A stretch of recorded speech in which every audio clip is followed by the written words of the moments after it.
작업대 옆에 인사하시겠습니다. 잘 오셨습니다. 반갑습니다.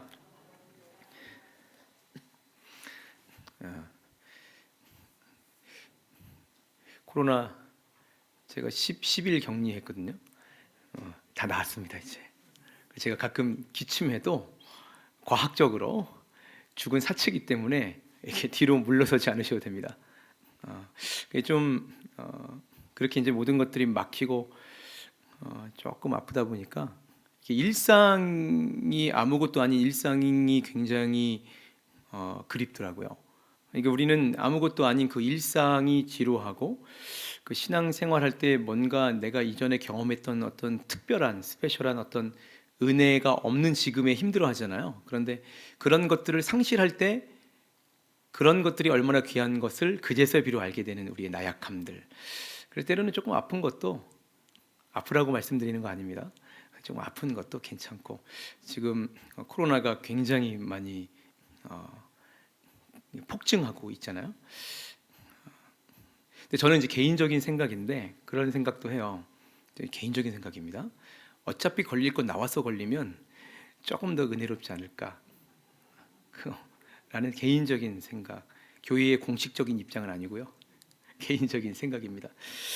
자, 오래전 제가 아직 총각일 때, 혼자 살 때 제가 이제 종로에서 이제 사역을 하고 있었는데, 이제 이사를 하려고 제가 살던 전셋집을, 조그만 이제 빌라였는데 전셋집을 부동산에 내놨습니다.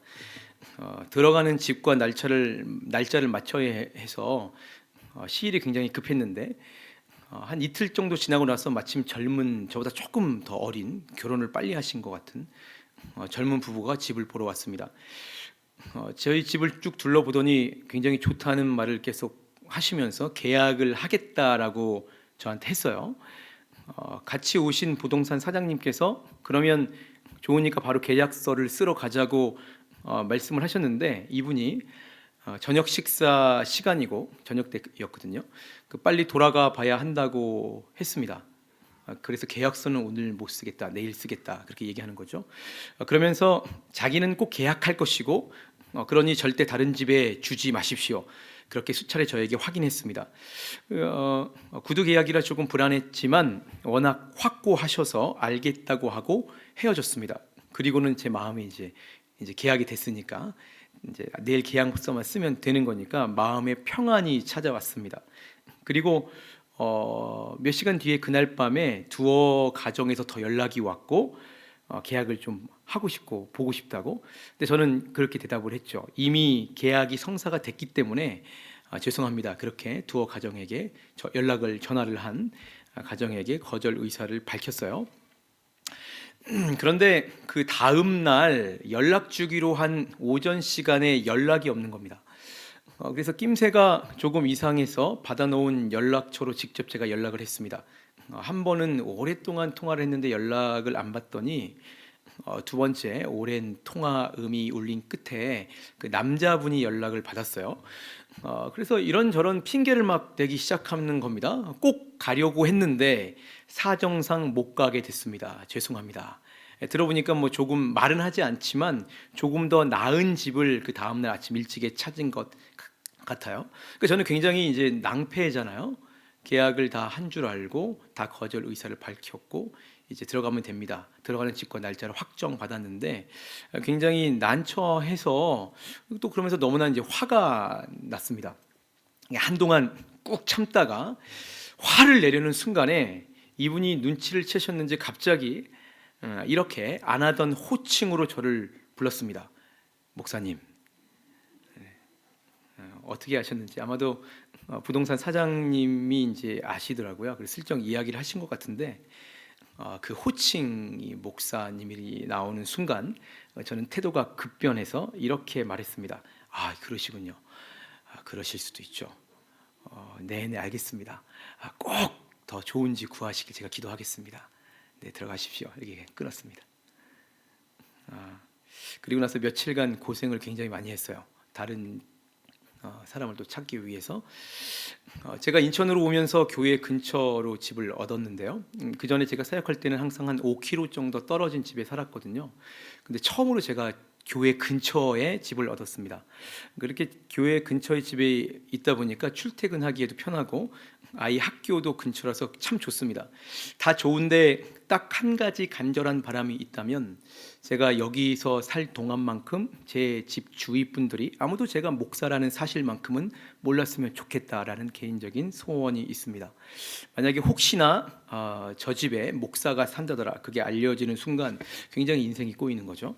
그때부터 모든 것이 불편해지고, 특별히 부부싸움 같은 거 할 때는 굉장히 신경을 써가면서 싸워야 되는 거예요. 여러분은 여러분이 그리스도인이라는 것을 여러분의 이웃이 알길 원하십니까? 아니면 모르길 원하십니까? 세상 사람들은 우리에게 이렇게 얘기하죠. 목사라면 적어도 이래야 되지 않겠는가? 그리스도인이라면 그래도 나보다는 나은 사람이어야 되지 않겠는가? 그런 기대를 가지고 있습니다. 세상보다는 그래도 착해야 된다는 거죠. 그렇다면 그들이 말하는 착한 것이 무엇이겠습니까? 우리는 생각하죠. 착한 것은 손해보는 것이고, 화날 때 참아야만 하고, 양보하고, 자기의 의견을 되도록이면 강하게 주장하지 않는 것, 그것이 착한 것이라고 생각합니다. 그것도 물론 일면 맞는 말이기도 하죠. 그런데 때로는 그런 착함에 대한 세상적인 강박이 우리를 위축하게 하고, 세상에서 물러서게 하고, 위선적인 사람으로 만들 때가 있습니다. 그렇다면 과연 예수님께서 우리에게 요구하시는 그리스도인다움 착함이라는 것은 무엇일까요? 오늘 본문이 포함된 마태복음 5장, 6장 그리고 7장까지 이렇게 세 장을 우리는 예수님이 산에서 제자들을 가르치셨다, 그래서 산상수훈이다, 그렇게 부릅니다. 그중에 오늘 살핀 본문은 너희는 세상에서 빛과 소금이 되라. 우리가 제자라면 이 땅에서 과연 어떻게 살아야 되는가? 제자들의 외적인 삶의 방식에 대해서 다루고 있습니다. 그러니까 오늘은 말씀을 세 가지로 나누어 살펴볼 텐데, 첫째, 그리스도인들은 할 말은 그래도 하고 살아야 합니다. 보수 정치의 아버지라고 불리는 에드먼드 버크, 굉장히 유명하신 분이거든요. 그분의 유명한 말입니다. 제가 읽어드릴게요.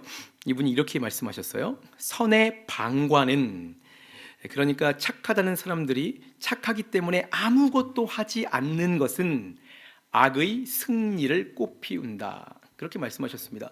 자, 비슷한 맥락에서 마틴 루터 킹 목사님 잘 알고 계시죠? 그분은 이렇게 말씀하셨어요.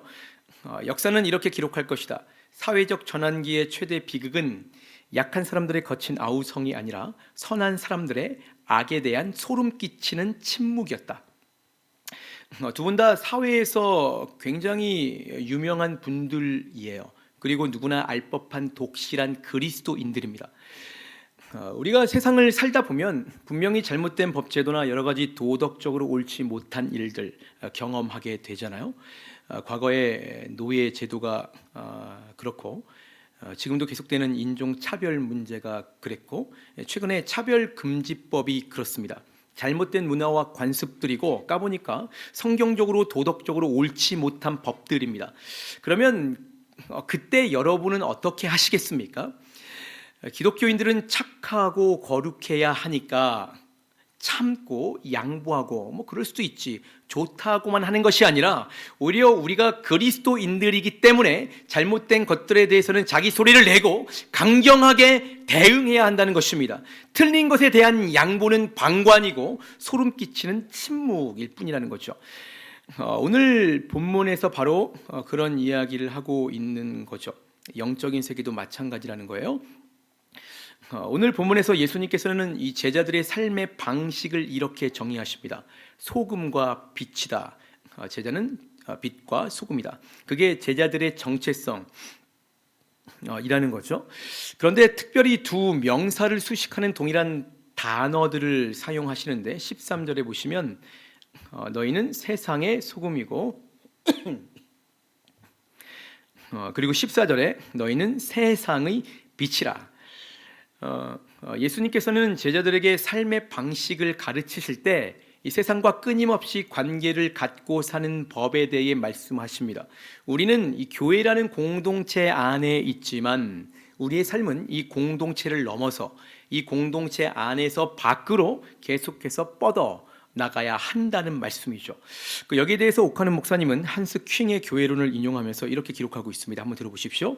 지상교회는 세상으로부터 부름받은 하나님의 백성이자 또한 세상으로 보냄받은 그리스도의 제자다. 이게 그리스도인이라는 거죠. 교회 공동체의 중요한 존재 이유는 이 세상과의 관계성에 있다는 것입니다. 이것을 우리는 교회의 사도성이라고 그렇게 얘기하잖아요. 소금은 다른 음식의 맛을 내고 다른 것들의 부패를 막는 데 사용됩니다. 사용되는 순간 자기는 녹아 사라지고 사용되는 대상에 대한 작용을 하는 거죠. 소금은 세상, 다른 것들을 위해 존재합니다. 비슷한 맥락에서 제자가 빛이어야 하는 이유는 이 어둠을 밝히기 위해서입니다. 이 본문 15절에 보시면 사람이 등불을 켜서 말 아래 두지 아니하고 등경 위에 두나니 왜냐하면 이러므로 집안 모든 사람에게 비칠 수 있기 때문이죠. 어두운 세상이 있고 그 어둠을 비추어 걷어낼 수 있기 때문에 빛의 존재 가치가 드러나는 것입니다. 그러므로 그리스도인은 언제나 대사회적인 역할에 대해서 항상 고민을 해야 되는 거죠. 자, 그렇게 말씀하시고 본문 마지막을 보시면 16절에 제가 읽어드릴게요. 이같이 너희 빛이 사람 앞에 비치게 하여 그들로 너희의 착한 행실을 보고 하늘에 계신 너희 아버지께 영광을 돌리게 하라. 예수님께서는 우리가 그렇게 세상에서 빛과 소금으로 사는 것을 착한 행실이라고 말씀하십니다. 그리고 착한 행실의 목적은 하나님의 영광입니다. 자, 그런데 여기서 착한 행실이라는 것은 우리가 생각하는 도덕적인 선함, 순박함 같은 것을 말하는 것이 아니에요. 우리가 예수 믿으니까 세상에서 양보하고 매번 손해보고 뒷걸음질 치는 모습에 하나님이 영광을 받으시는 건 아니죠. 본문이 속한 5장 가장 앞을 보시면 여러분이 잘 아시는 팔복이 기록되어 있습니다. 심령이 가난하면 천국이 우리 것이고 의에 줄이고 목마르면 배부를 것이고 마음이 청결하면 하나님을 볼 것입니다. 그렇게 하나님을 믿고 예수의 편에 서 있을 때에 우리는 복받습니다. 제자들에게 내적인 은혜가 있어야 된다라는 것을 말씀하시는 거죠. 그리고 바로 이어지는 말씀을 보시면 그렇게 우리가 신앙을 가지고 살 때에 11절에 나로 말미암아 너희를 욕하고 박해하고 거짓으로 너희를 거슬러 모든 악한 말을 할 때에 너희에게 복이 있나니 기뻐하고 즐거워하라. 하늘에서 너희의 상이 큼이라. 너희 전에 있던 선지자들도 이같이 박해하였느니라.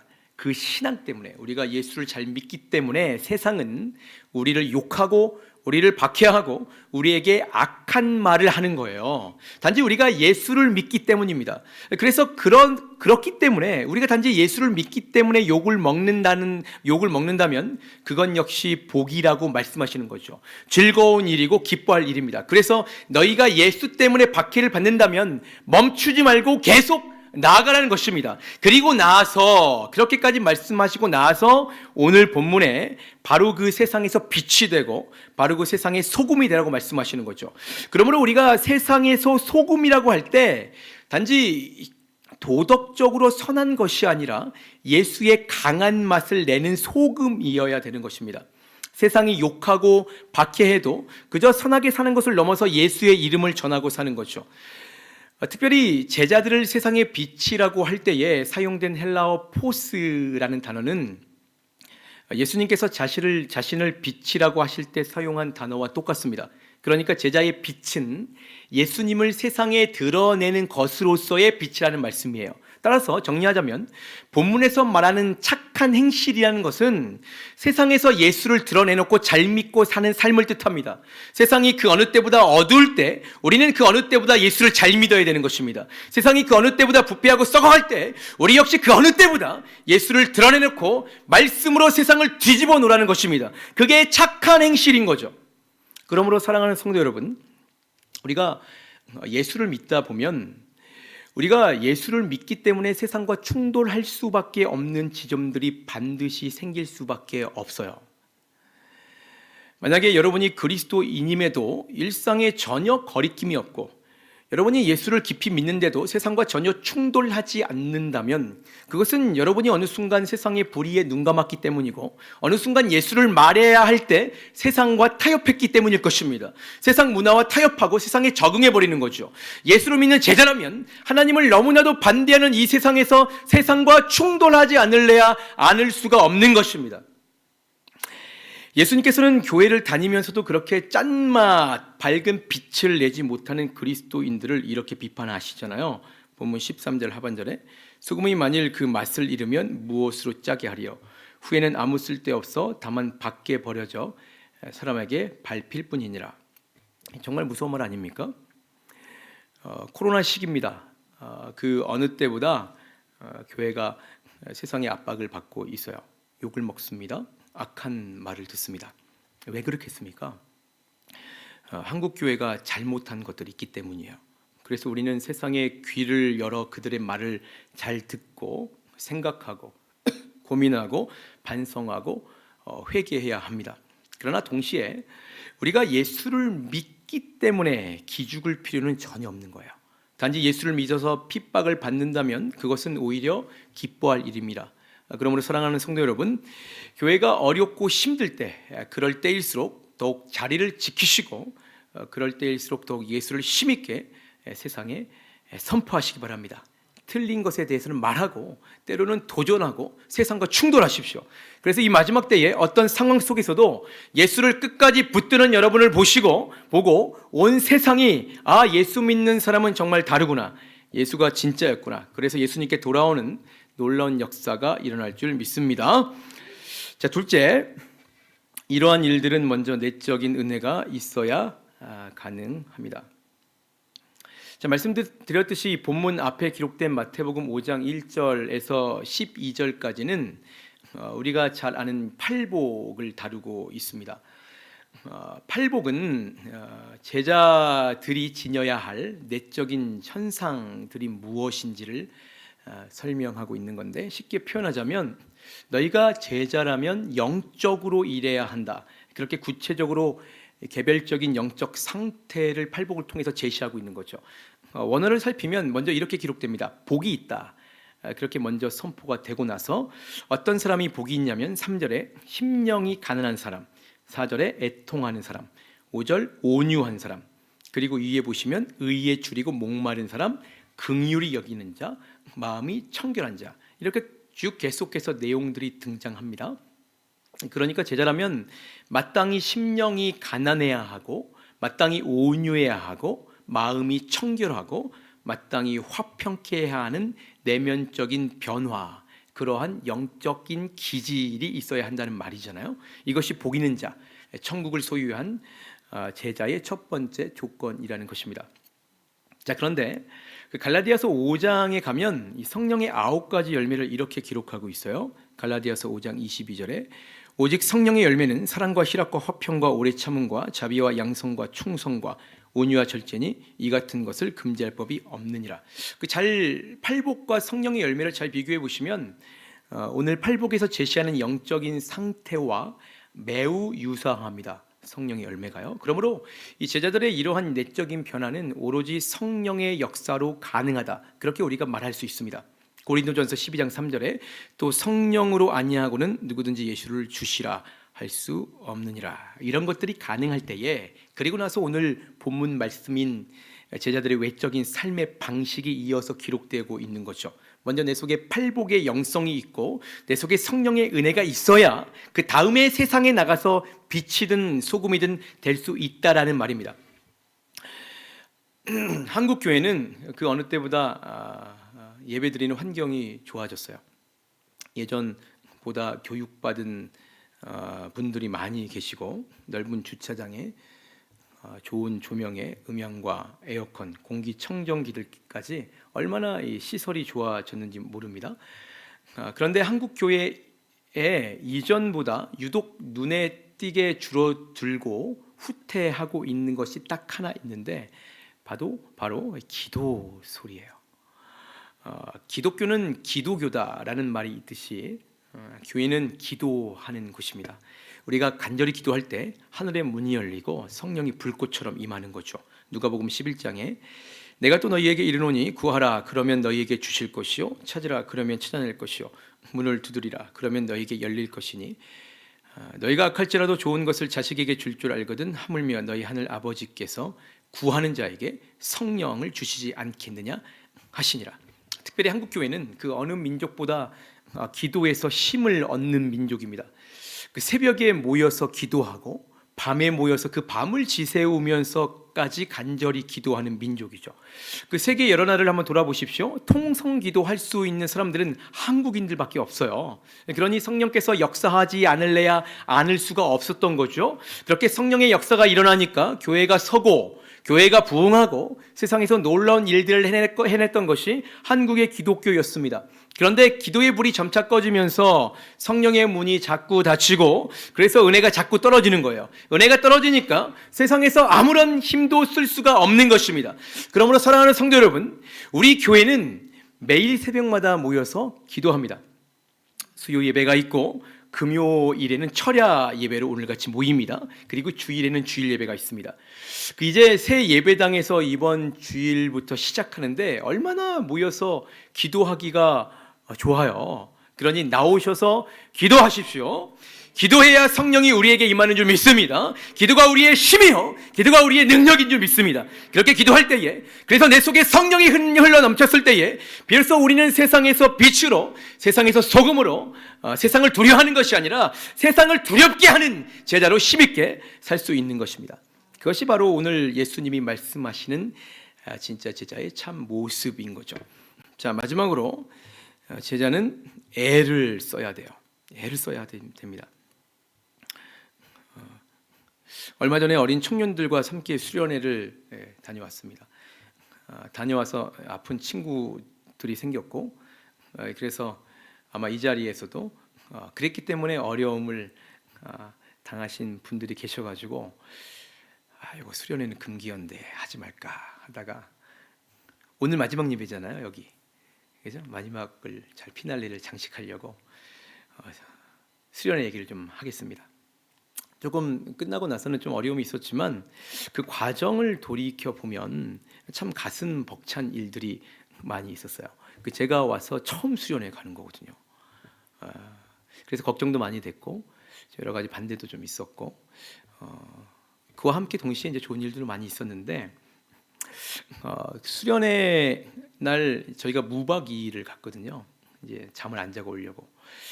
그런데 수련회 날 낮과 밤에 찬양 인도를 몇 차례 긴 시간 동안 해야 됐어요. 프로그램을 짜다 보니까 제 생각에는 시간도 길고 아이들이 그래서 해내기가 쉽지 않을 것 같고 또 코로나 때문에 모여서 연습하기도 어려울 것 같아서 외부 찬양팀을 부를까 그런 생각을 저는 개인적으로 하고 있었습니다. 그런데 아이들에게 물었더니 이 친구들이 꼭 자기들이 하고 싶다는 거예요. 그리고는 이제 급박하게 저희가 했거든요. 아이들이 이제 연습을 하는데 저는 목사지만 믿음이 약해서 그래도 좀 자주 안 모였으면 좋겠고 모이더라도 대충 연습하고 좀 빨리 좀 집에 갔으면 좋겠는데 이 아이들이 얼마나 모여서 연습을 하고 기도를 하고 나중에는 힘들어서 얼굴이 까매질 때까지 그렇게 기도하고 연습을 하는 거예요. 그런데 그렇게 애를 써 가며 모여서 하니까 거기에 막 은혜가 넘치는 겁니다. 하나님의 살아계심이 그 작은 공동체에서 그 작은 몸부림에서 막 일어나는 것이 보이는 거예요. 이 친구들이라고 코로나가 안 무섭겠습니까? 이 시기는 사람들 눈을 가장 많이 의식할 때고 남 피해 주는 걸 극도로 꺼리는 시기입니다. 그런데도 이건 해야 되니까 하겠다는 거죠. 제가 목회자로 그 모습을 곁에서 지켜보면서 니들이 나보다 낫다. 힘들었지만 결과가 어떻든 그래도 어떻게든 해보려고 하는 게 너무나 대견하고 고맙고 도전이 되었습니다. 우리 하나님이 아직 살아계시는구나. 한국교회에 힘이 있구나. 그렇게 생각을 제가 오히려 은혜를 받는 시간이었는데요. 신앙은 저절로 되는 것이 아닙니다. 매일 아침부터 저녁 밤까지 성령이 매 시간 알아서 팍팍 임하고 그래서 항상 내 마음이 항상 충만한 것이 안 되죠. 그랬으면 좋겠는데 오늘 예수님께서 산상수훈을 말씀하시러 산에 오르시기 전까지 수많은 무리가 예수를 따랐다, 그렇게 기록되어 있습니다. 생각해 보십시오. 병이 낫고 죽은 사람이 살아나고 원하는 게 막 일어나는데, 그러니 얼마나 사람들이 신이 나서 예수를 쫓아다니겠습니까? 지금도 만약에 제가 삼산동의 굴포천에 가서 굴포쪽 확 갈라버리고 서울로 진출해서 한강 확 갈라버리기만 한다면 우리 교회 당장 이번 주부터 미어 터지지 않겠습니까? 이 사람들은 그렇게 기적에 열광하게 되어 있는 거예요. 그런데 참으로 안타깝고 특이한 것은, 그렇게 감정적인 경험을 하고 난 이후에 예수님께서 드디어 복음을 선포하러 산에 오르셨습니다. 그런데 산상수훈 가장 첫 구절을 보십시오. 5장 1절에 예수께서 무리를 보시고 산에 올라가 앉으시니, 누가 나왔습니까? 무리가 다 말씀을 들으러 나온 것이 아니라 제자들만이 나온지라, 그렇게 기록되어 있잖아요. 예수님의 말씀을 붙들고 그 앞까지 나온 것은 무리 중에 아주 소수인 제자들 뿐이었습니다. 대다수의 무리들은 여전히 기적을 보기 원합니다. 내가 원하는 것을 예수님께 얻어냈으면 좋겠고, 계속해서 자극적이고 즐겁고 가슴 벅찬 것들만 신앙생활 가운데 보길 원합니다. 그것이 무리들의 심리 상태죠. 그런데 예수님께서는 그런 무리들을 뒤로하고 말씀을 전하신다고 산에 오르셨고, 그래서 더 이상 아무런 일들이 일어나지 않는 거예요. 그때 제자는 그럼에도 나아가는 것입니다. 지금 예수를 따르는 게 재미없고 피곤해도, 때로는 수많은 사람들이 예수를 거부한다고 해도 그렇기 때문에 더욱 나아가는 것입니다.